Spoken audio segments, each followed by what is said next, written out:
Nebraska Republican Congressman Mike Flood faced a fiery crowd of constituents at a town hall last night in his home state. He was pressed on a range of issues, including the Epstein files, the Trump administration's mass deportations, as well as federal cuts. Take a listen. Why did you cut SNAP and healthcare research? We do not have unlimited money in the United States.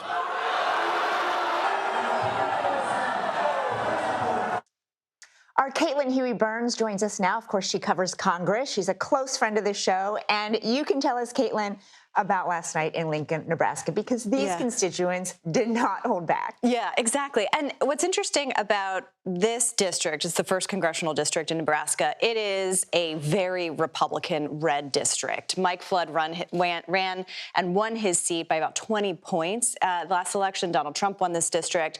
So what we're seeing here is he was in a more liberal area of the district, and you're seeing this outpouring of anxiety about this bill. Now, there are outstanding questions about who was in this crowd, whether they are more liberal-leaning and the like, but nonetheless, he represents them. So they were raising concerns about what's in this bill, namely cuts to Medicaid, cuts to SNAP, cuts to other government programs. And this comes against the backdrop of this is the time that Republicans are out there trying to sell this bill to their constituents and to the public.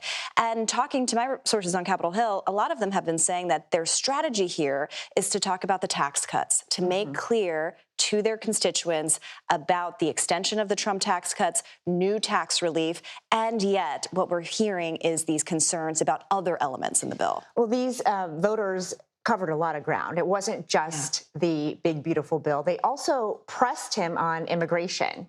Here's what they said. And ICE burning through $8.4 million a day to illegally detain people? How much does it cost for fascism? How much do the taxpayers have to pay for a fascist country?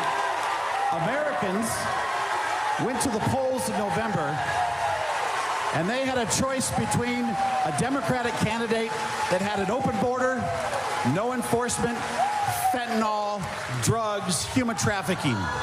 And they had a choice between that and a candidate that said, close the border.